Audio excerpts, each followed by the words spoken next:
Hello, everyone. It is Thursday, March 17th. Thank you so much for joining us for another edition of the Tom's Hardware Show. As always, I am your host, Michelle Ehrhardt, and joining me today is Senior Editor Andrew Freedman to talk about Hello. the Steam Deck. But before we get started, let's roll the intro.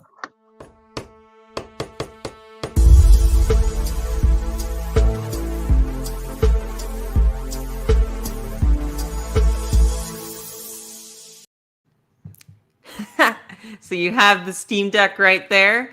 Thanks for joining us, Andrew. I know we had you on not too long ago to talk about the Steam Deck review in general, but today we're having you on because you've installed Windows on the Steam Deck. The Windows drivers have come out, and we're curious how Windows runs on this thing and what the general experience is. So let me actually zoom in on you, Andrew. And I'm going to go ahead and give the floor to you. What are your thoughts on Windows on the Steam Deck? Sure. So, here it is. The Steam Deck runs Windows.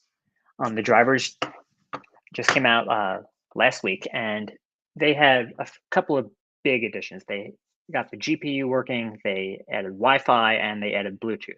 There's one driver that's still not there, and that's sound. So it means if you install Windows and you want to play games, you can't get sound through the speakers. So you'll need either Bluetooth headphones, like the ones I'm wearing. For those listening to this as a podcast, it's a pair of AirPods, or you could get like USB-C speakers or headphones. They say those are coming. I'll believe it when I see it, but that'll be a big, a big thing. Otherwise, Windows very much runs. I mean, it is Windows, which is not to say that's like particularly boring or interesting in itself, but it's very different from SteamOS in that so many games are built for Windows, and I was able to install anything I wanted because it's Windows and it's the biggest PC gaming platform out there. So I have, for instance, right now on here, I have Epic Games, I have the Rockstar launcher, and I also have Steam. And so I can use all of those with either the touchscreen or a keyboard and mouse. Right now, you're going to want to go with Windows 10 if you go with Windows at all. And that's because Windows 11 requires firmware TPM that the Steam Deck currently does not support. Valve says there's going to be a BIOS revision that will add firmware TPM support, and then Windows 11 will be fair game. But until then, you're going to have trouble installing it unless you go through some hacky workarounds. So Windows 10 it is. Performance, as we'll talk about a little bit later, is an interesting thing because some games run better or just as well as on SteamOS. And some games, SteamOS actually does a little bit better, which is interesting. Obviously, Windows is a desktop operating system, so to a degree, I think you lose something in navigation. It's a lot harder to control Windows with the controls on the Steam Deck than it is, to use something like SteamOS, which was designed for, a controller. So Windows, it works. It adds a lot of flexibility to the platform if you have games in other stores, but it's definitely not designed to be used in a console-like fashion, and it does lose some features unless you're using Steam, which in some ways has prepared for it. But otherwise, it loses a bit of what makes that integration so tight. I was muted. Great. Thank you, Andrew, for that quick overview.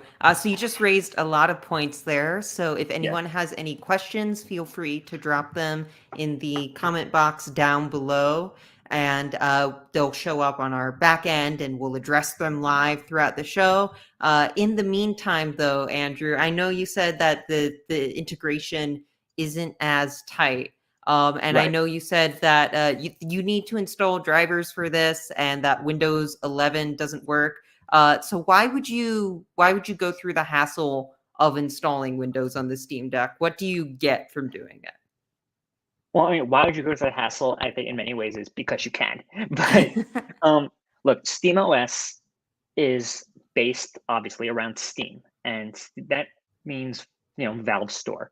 Valve made the handheld. Valve put its own operating system, SteamOS, on it, and that does not have places for the Epic Game Store, Xbox Game Pass, Origin, Rockstar, GOG Galaxy, things like that.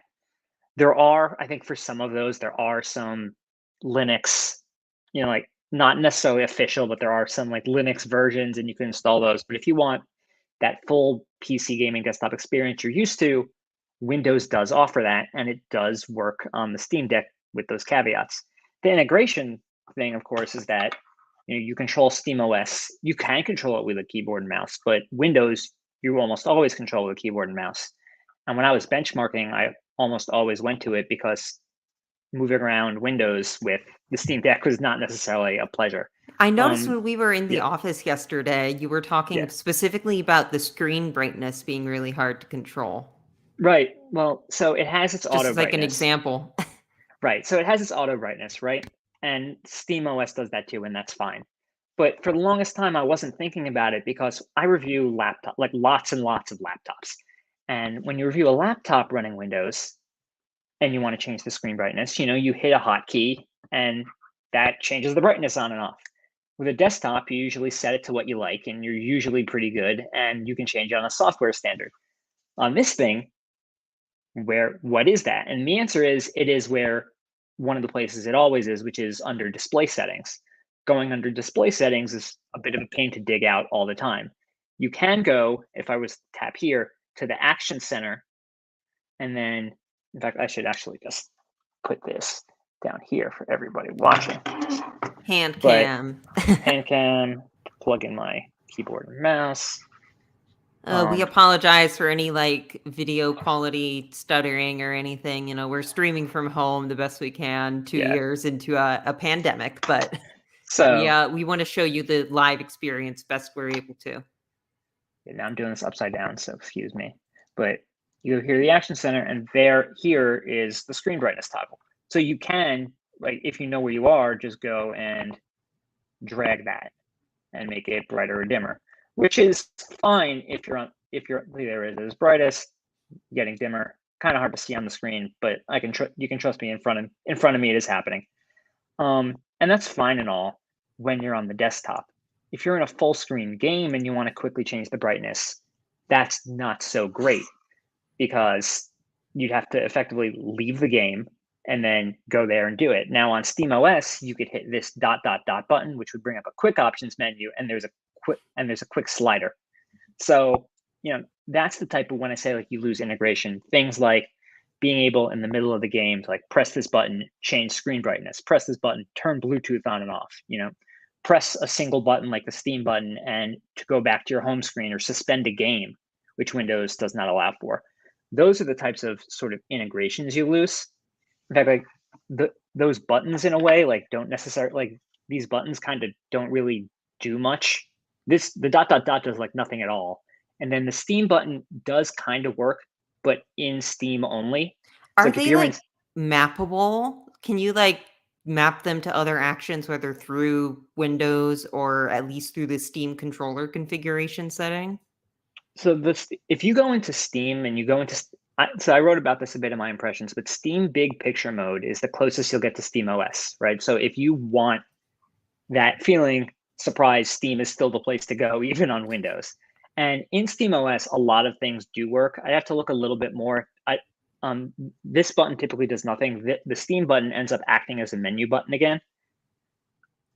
So like all of these buttons in theory, like you can add like the Steam Deck. It recognizes in Big Picture Mode like the Jupyter controller, which I think was the code name for this at one point.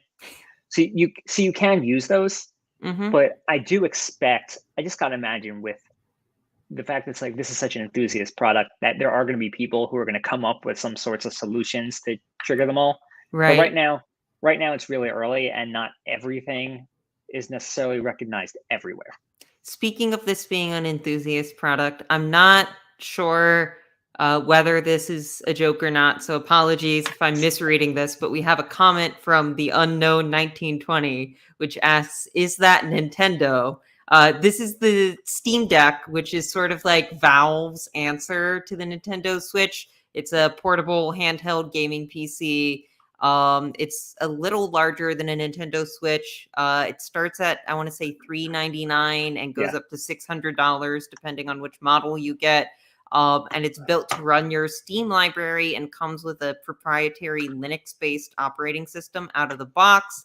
But the drivers to install Windows on it were just released. So today we're talking about what the Windows experience on it is like, because it's a little rough around the edges. And also I want to comment, thank you so much. I'm very proud of the various figures and Kirby's behind me. So thank you, Unknown 1920. But anyways, Andrew, going back to Windows on the Steam Deck, I know you're talking about controls on it and how a lot of the buttons don't work and how the Steam OS is a lot easier to navigate. How do you control Windows on the Steam Deck? Through the touchpad and touch screen, or? Sure.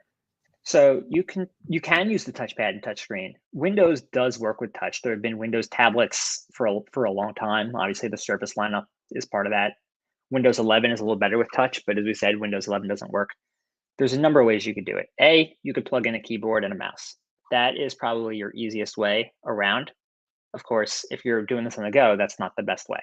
So when I say the buttons don't work, I mean, depending on the game, you may have to remap. So here, you can do a couple of things.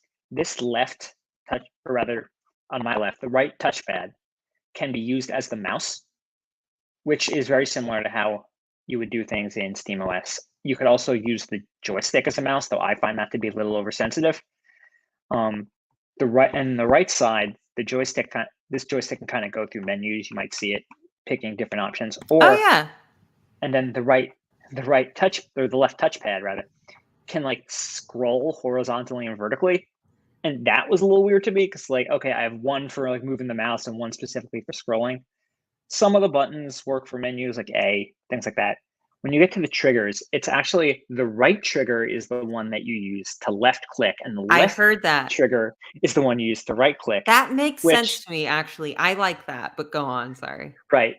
It makes some sense, like the one, because like, okay, my thumb is here for the mouse. Why wouldn't I want like that finger to press the trigger that it's going to do my primary click? But when you're doing something that involves both of them, and then it gets a little confusing because why wouldn't the left click be on the left trigger?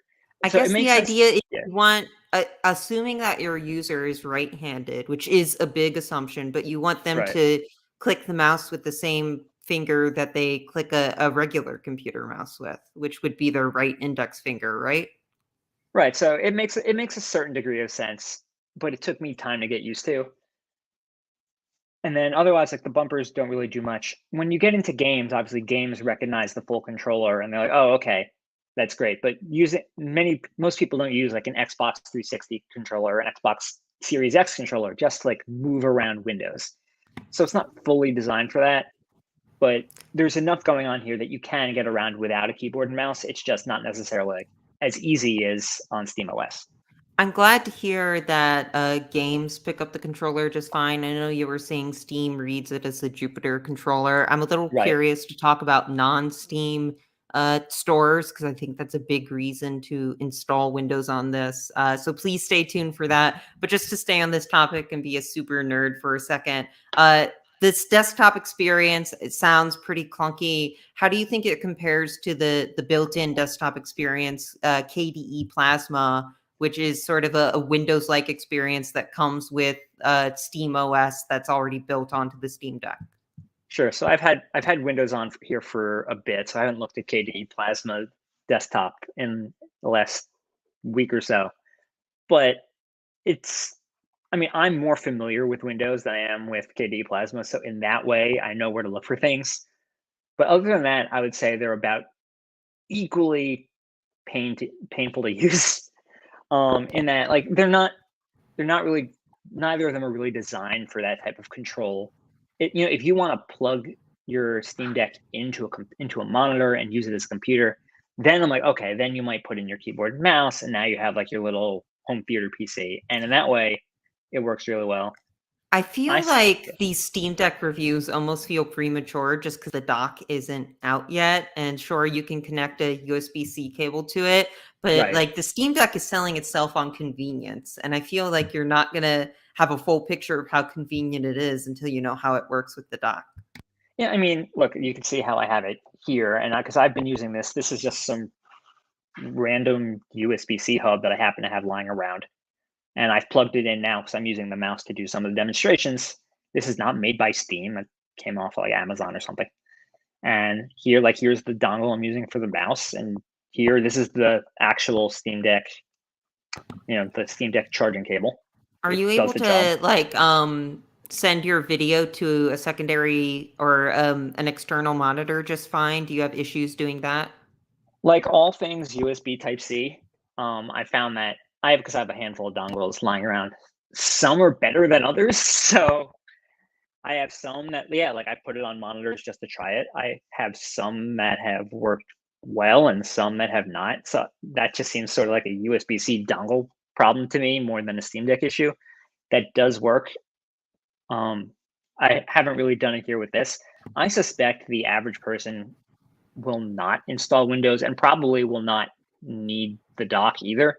So I don't think it's premature. Like they're two separate products. They're not being sold together like the Switch and like That's the Switch very and fair. that I dock. guess So like the use case for this for me is it's a very convenient living room PC because I right, used to have my living room PC set up was a giant long HDMI cable going from my office PC to my living room TV, and that was not a good experience. So the idea of replacing right now I have a Raspberry Pi and right, in-home streaming working as my living room PC, which is better, but the idea of this being a convenient solution for that is appealing to me. But that's me.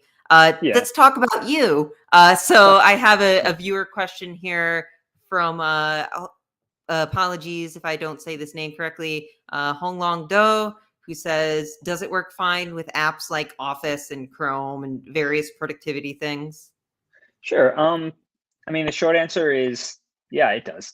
So if I go here for a second, like this is apologies if it's not particularly easy to see, but like here it is right now on Tom's Hardware, right? This is using Edge, not Chrome.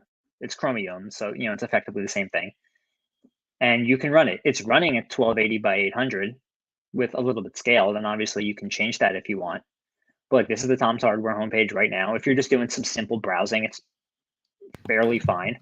This screen is a little, it's a little smaller than I would like for most work, but you absolutely could do it. Like I've done some things like check my email, or I've been on Slack on this thing, either in Windows or in KDE Plasma. I checked my bank account on it. It's like for that type of stuff, like it's a PC running Windows, it's fine, and you could get a couple tabs. I mean, this has 16 gigabytes of RAM, so you can get some tabs out of this, no problem. Right. I mean, the interesting thing about it is because we can so casually say it's a PC. Like it's Yeah. called the Steam Deck. It looks like a game console. It is Well, one, yeah. but the way Valve keeps positioning it is saying it is also your PC and you're free Right. to change it or do anything with it that you Right. like. So Now, I will actually say you based on don't. that, Oh, go on. this one thing is, I will say you don't need to install Windows to use Chrome. Like they actually make it really easy to use Chrome from SteamOS. So, like, if you're just looking to use a browser, you don't need to install Windows to do that.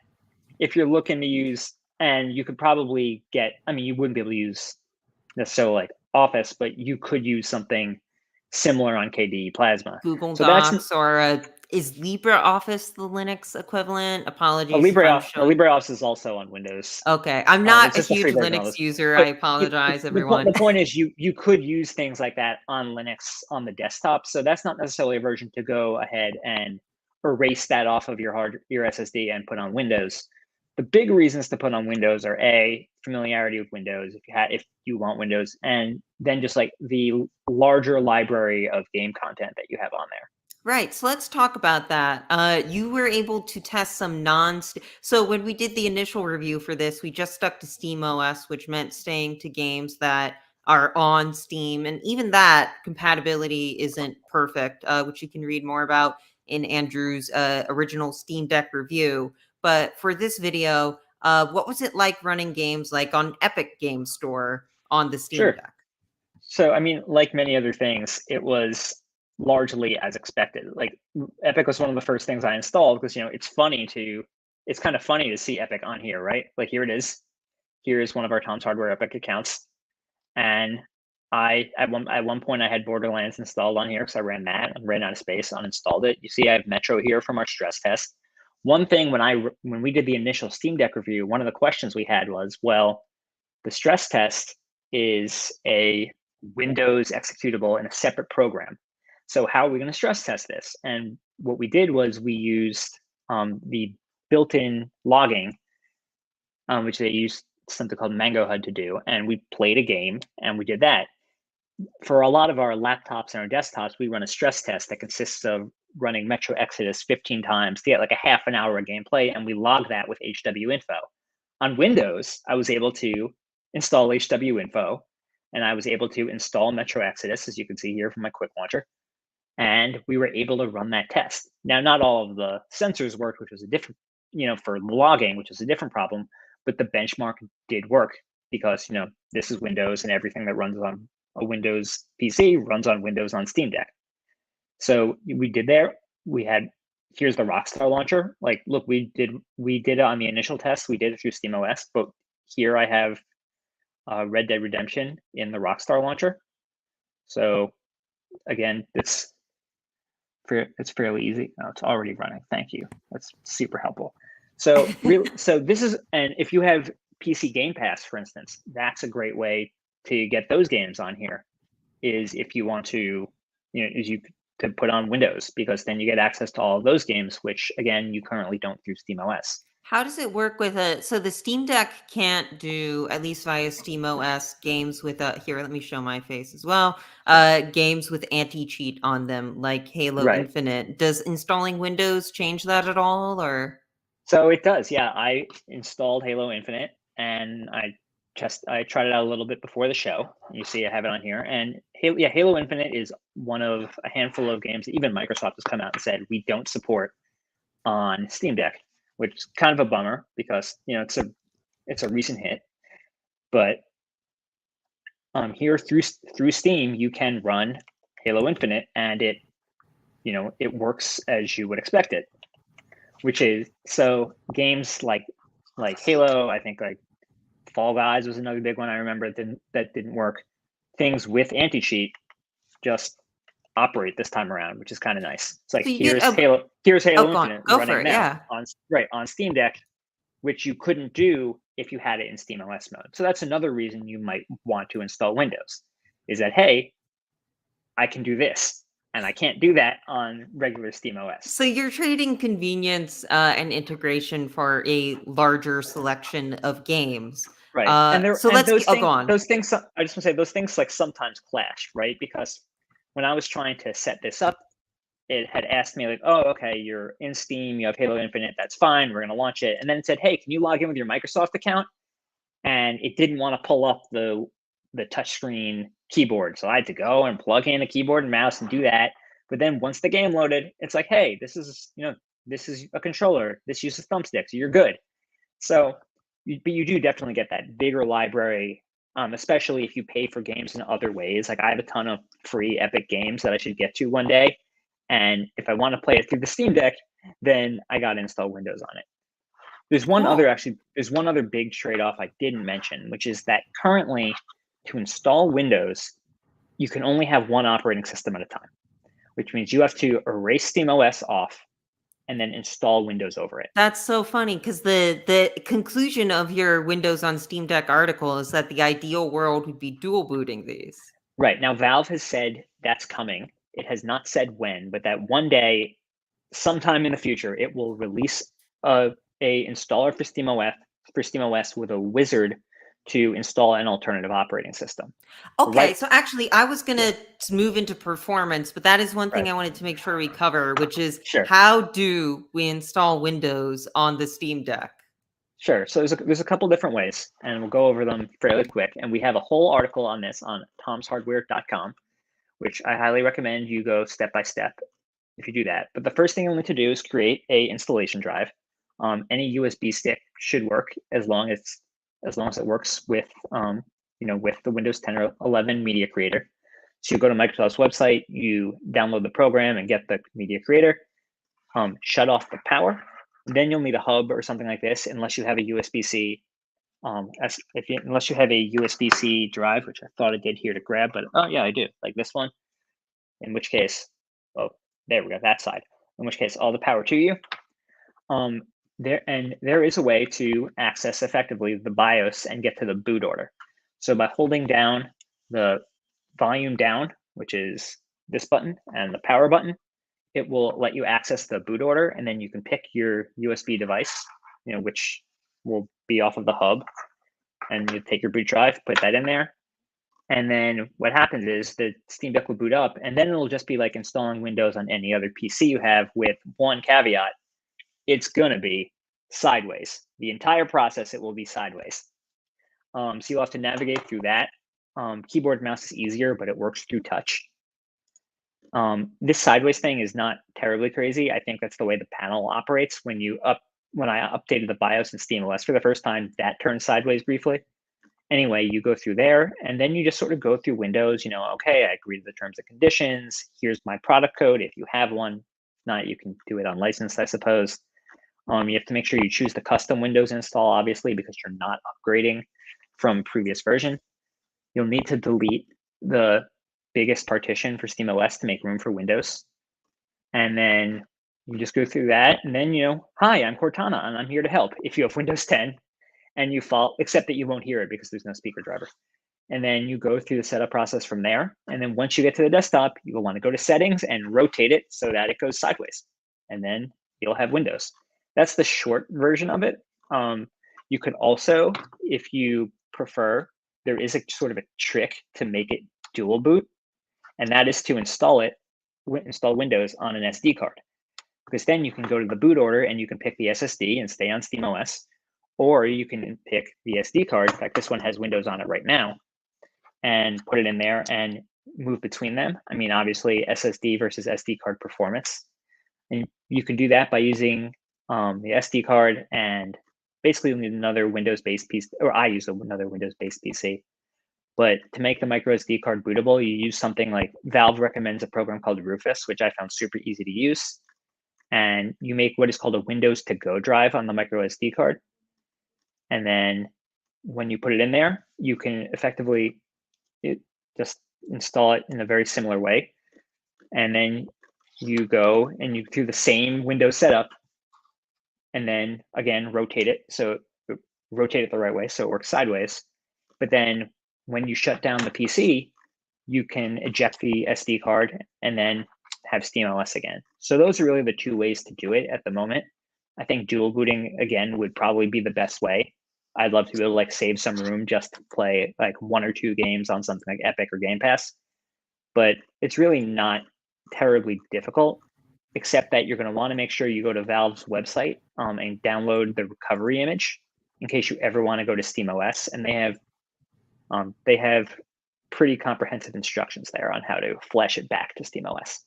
Awesome. So I guess that SD card solution is kind of the closest thing you can get to dual booting right now. Right.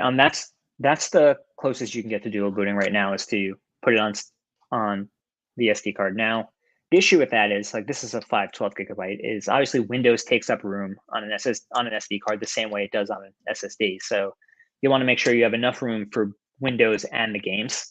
Mm-hmm. And we haven't done extensive testing on Windows off an SD card, but I mean, I can't imagine it's going to be as fast overall. But again, if you want SteamOS, it's really the best way to do it. I am curious how that would affect performance, but I think we're about a half hour in. We have yet to show charts, so let's really get into the meat and potatoes of this. So let's talk about, you've done a lot of comparisons for how the same game runs on Windows versus Steam. So you're finally running games on Windows. What do you get from doing that? So, I mean, largely a little bit of some things better and some things worse. I mean, this is actually Geekbench 5.4, which is not a game, it's a benchmark.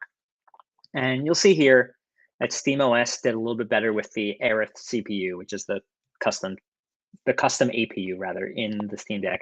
A little bit better on both single core and multi-core. I don't think it's anything so drastic you're going to notice from these types of numbers.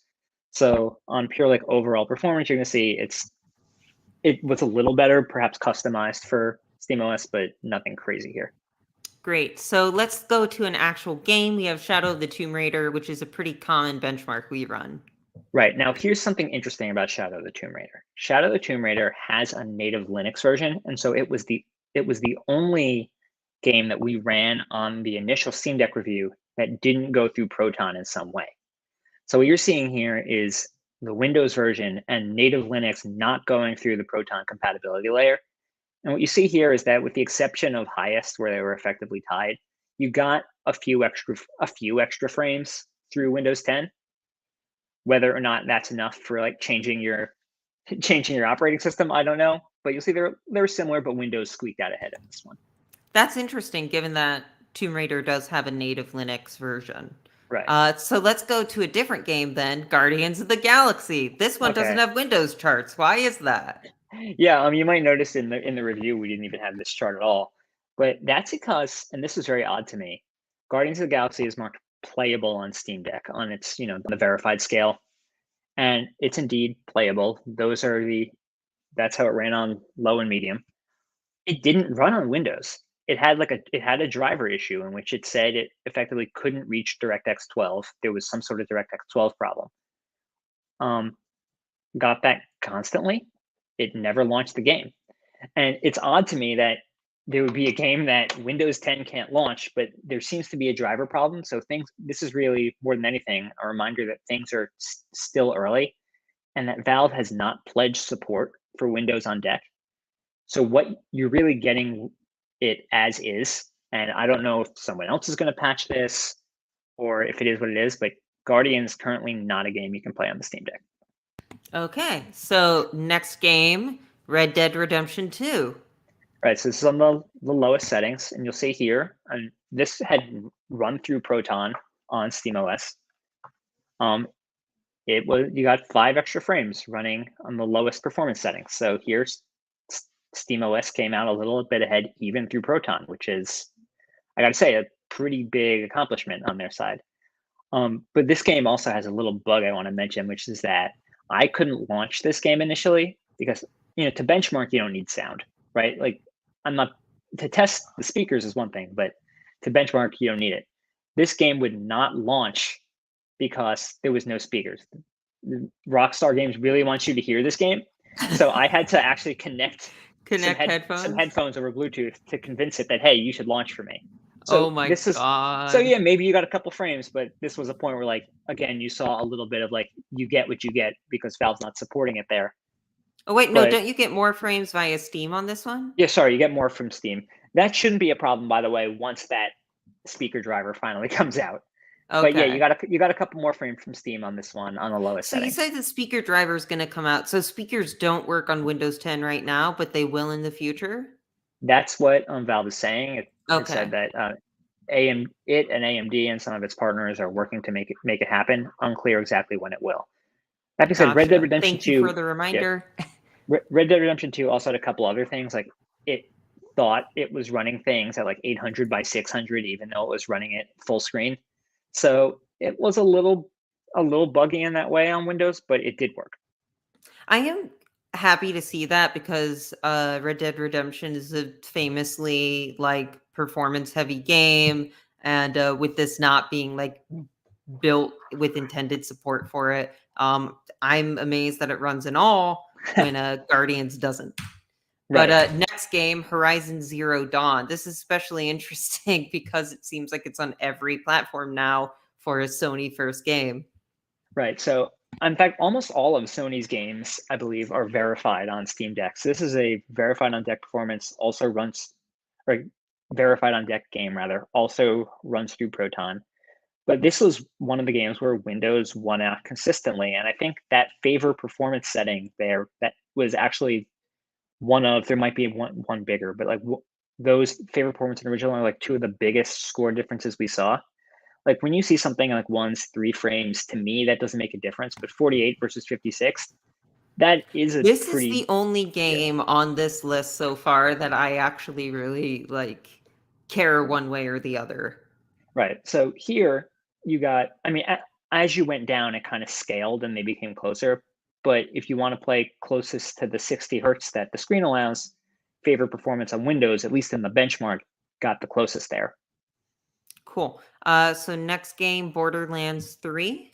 Yeah, Borderland. Okay, this is the other one with the. In fact, this one's very low. Is actually the biggest one here. Again, things kind of seem to scale. The big difference in Borderlands 3, which is again runs through Proton on SteamOS, is that Windows here played the game over 30 frames per second on high, whereas on SteamOS through Proton it couldn't do that. So this actually, for people who prefer fidelity over anything else, using Windows 10 enables that in a way that SteamOS didn't on this one title. Mm-hmm. In a lot of other places they were a little closer, but this was one of the few games where Windows 10 still outperformed. So in some cases, we're not alone in this, frames. but we tend to consider as a publication 30 FPS to be the baseline for what we call playable. Right. So 28 FPS, very close to it, but technically below our baseline. Right. I mean, at 34 is not going to be perfect because there's probably things that are technically lower, but it does enable that in a way that SteamOS didn't. So I found that to be an interesting finding in benchmarking this. Perfect. And then the final game on our list, much more boring than Horizon or Borderlands, but we have Civ 6, which I'm actually curious about from a control perspective more than a performance one. It actually controls great on Steam Deck, but Civ 6 was effectively a tie. Technically, SteamOS came out on top. I will give it those few frames. What's interesting about this game is that when you launch it on SteamOS, and I believe they've made it so when you download it, you have to switch it to Proton. For whatever reason, the Linux native version was having problems. So this is through Proton, still coming out about a frame ahead. That being said, I consider this pretty equal, especially for a game like Civ, where being over 60 frames per second really doesn't do you very much. So pretty equal there. Great. And so, so the pattern here is there are some games where SteamOS outperformed, and where it did, it was smaller than where Windows outperformed. But that's still a pretty big accomplishment for Valve to be able to customize in Proton enough to make games run that well, especially when you see it against the Windows numbers. So we have some viewer questions that we'll get to in a moment. But before that, now that we've looked at performance, we've kind of talked about everything else. Andrew, your closing thoughts and maybe what you'd like to see come next from Valve or maybe even Microsoft. Sure. I mean, I'd love to be able to try Windows 11 on this just because it's a little more touch friendly. But I imagine that ultimately my findings would probably be the same. I do wonder what DirectX storage is going to do for the Steam Deck on Windows, that's going to have to be added on a game-by-game basis, but I think that's going to be really interesting. There's not much I see Microsoft do. I mean, obviously, I'd love for Microsoft to bring Game Pass to Steam because that would for a lot of people bring a lot more games to SteamOS. I mean, it's tough because Valve has already said, you're getting it as is. We don't have the capacity to give you a Windows on deck and a Steam on deck performance. So you're getting Steam. And I get that it's their hardware, they made the OS. That's how it happens. But what I would like to see, and I hope it comes soon, is that dual boot installer, because I don't think that, there's other handheld gaming PCs out there, right? Aya makes them. I'm sure in the success of this one that plenty of other ones are going to come, but nobody wants to be locked out of part of their gaming PC library. Obviously, they've made it pretty open. They allow you to install Windows. They make their recovery driver available there. There's instructions for everything for people who want to do it. I suspect most people are going to buy this because they want to be in Steam. But for me, as someone who's an enthusiast who has that collection already, I would really want to see that dual boot, because for me, that means I can keep most of my games in Steam OS where it's easy. But then when there's a game on my Xbox Game Pass subscription I want to play, I don't have to pay for it again on Steam. Or when I have a game that I already have on Epic, I don't have to pay for it again on Steam, and it'll just be there. So for the sake of completing my library, even if I only have 1 or 2 games installed because of how much space it all takes up, that's what I want to see. I would love for Valve to reconsider support on Windows. I don't think it will. So in that case, I'm looking forward to community projects, the community software that will make the Steam Deck better. But for now, I'm just really looking for the opportunity to switch between them on the SSD itself. The SD card's fine, but I don't want to have to worry that, oh, I swapped out my SD card for one with other games on it, and now I lost Windows, because that's a problem on its own. Great. Well, thank you for sharing those thoughts with us, Andrew, and thank you for joining us. Before I let you go, I do want to address some viewer questions, Sure. which actually this is a Facebook comment that isn't going to show up in the stream, but I am curious if this is more about the Steam Deck in general than Windows on the Steam Deck. But Sure. Someone is asking, why is the resolution so low on the Steam Deck? It's what, 1280 by 800? Right. When like cell phones go like 1920 by 1080. I think we have pretty good answer with that, which is you're probably not going to get good performance out of a game above that resolution anyway. But technically, this is a larger device than like my iPhone, but less capable, at least as far as screen resolution goes. Right. I mean, it's an interesting thing. I mean, if you're getting into to pure size, I mean, if you have whether you have a 13-inch gaming laptop or a 28-inch gaming monitor, those things often don't get as high resolution as a phone, right? So I think it's very much partially about the performance. What can the APU in here reasonably push? I like that I think you get a little bit above. It's because it's 16 by 10, you get a little bit of the extra performance, or the extra resolution, which is nice. But I mean, I think that's a big part of it.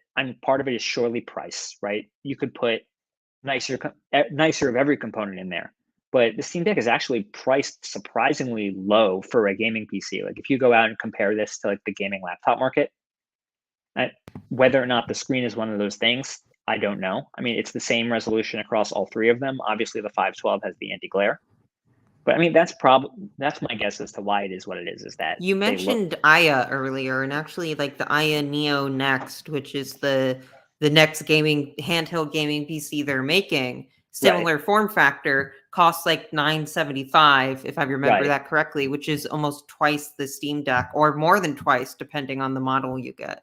Right. So I imagine a mixture of what it could actually push via the APU plus price were the biggest thoughts in that form factor.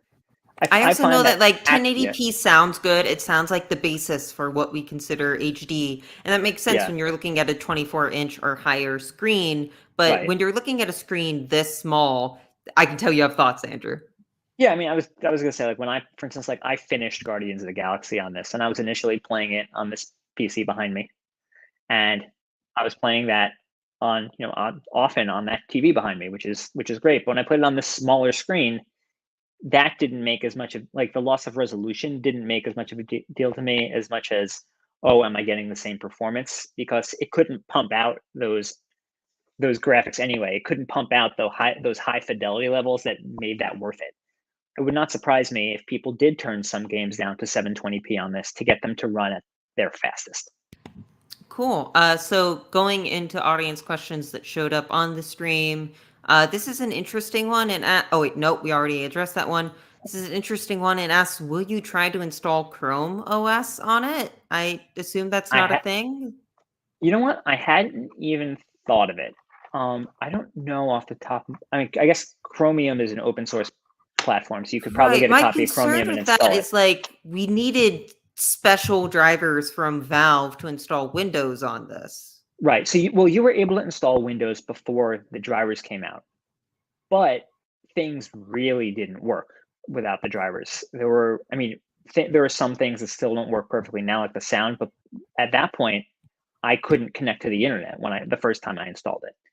So the big question there is, who's going to provide that type of support?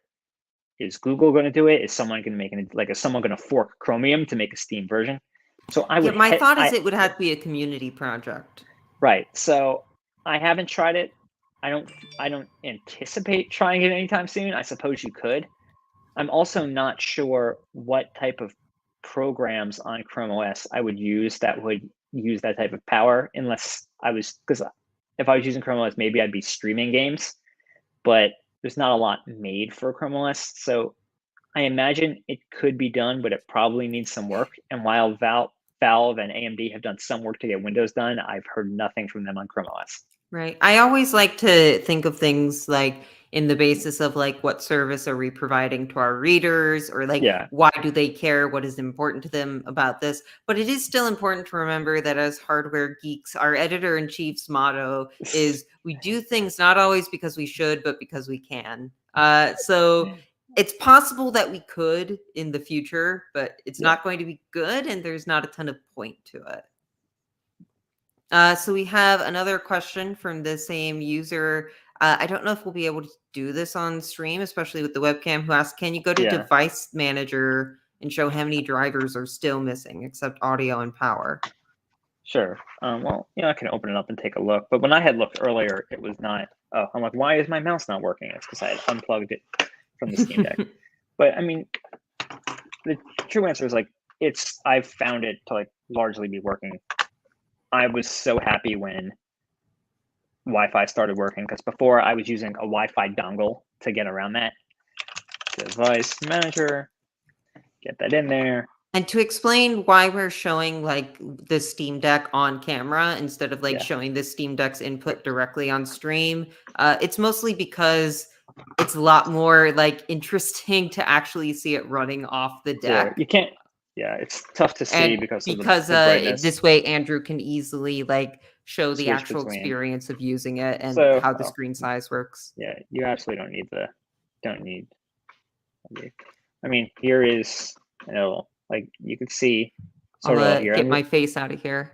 and you'll see like there are things like unknown device that it really doesn't know what it is, and all of these open, right? Like it's clearly like, for instance, when I went on HW Info, there were a lot of things that HW Info was very confused about.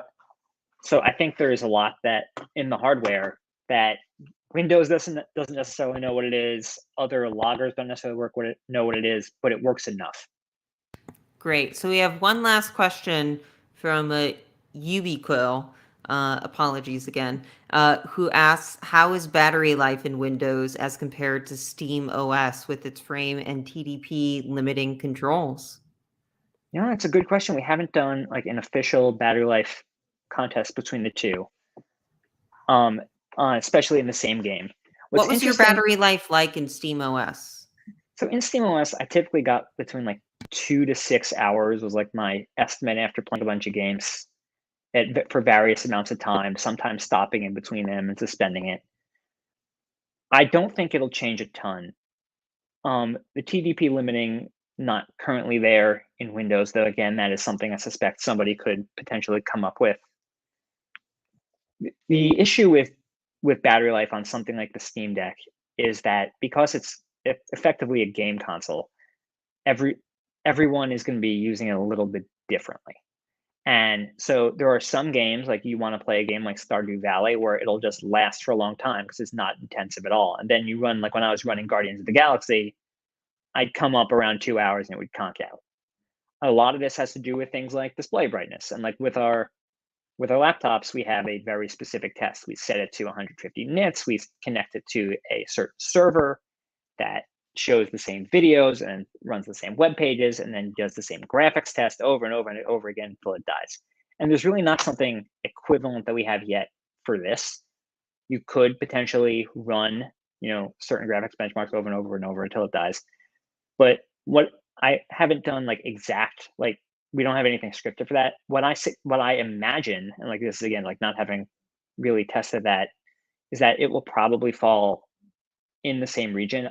I never adjusted the TDP. I did when I was in SteamOS. What I did adjust was the frames. I would lock it into 30. That's often a thing you can do in games, right? In a game, you can go and there are often frame limiters or VSync, right? You can use VSync to lock things into 60, which, by the way, SteamOS is at the moment, I believe, still forcing VSync. So there's a lot you could do in a game, like putting on a frame limiter, like using VSync, that will likely match a lot of what you could do with the flick of a toggle in SteamOS. So that sort of ties into that sort of integration thing. A lot of it's there, at least in terms of like frames and power limiting, but you're gonna have to do it game by game basis. Whereas like limiting the power of the chip, that's not really built into Windows yet. So I imagine it would be similar, slightly less, depending on how you're using it. Great. Well, thank you for joining us, Andrew. We've got about 10 minutes left, technically, until time, but I think we've done a pretty good job of addressing all the various concerns here. So I think we'll go ahead and end a little bit early. For more on Windows on the Steam Deck, please refer to Andrew's articles on tomshardware.com, and we will continue to cover all the various news surrounding this device as it comes out. In the meantime, please join us next Thursday at 3 p.m. as always for another edition of the Tom's Hardware Show. We actually have a special guest booked for next Thursday. So I'll let you and Andrew's Macaulay Culkin face go ahead and speculate on that for a week. And we will see you on the next episode of the Tom's Hardware Show. Bye, everyone.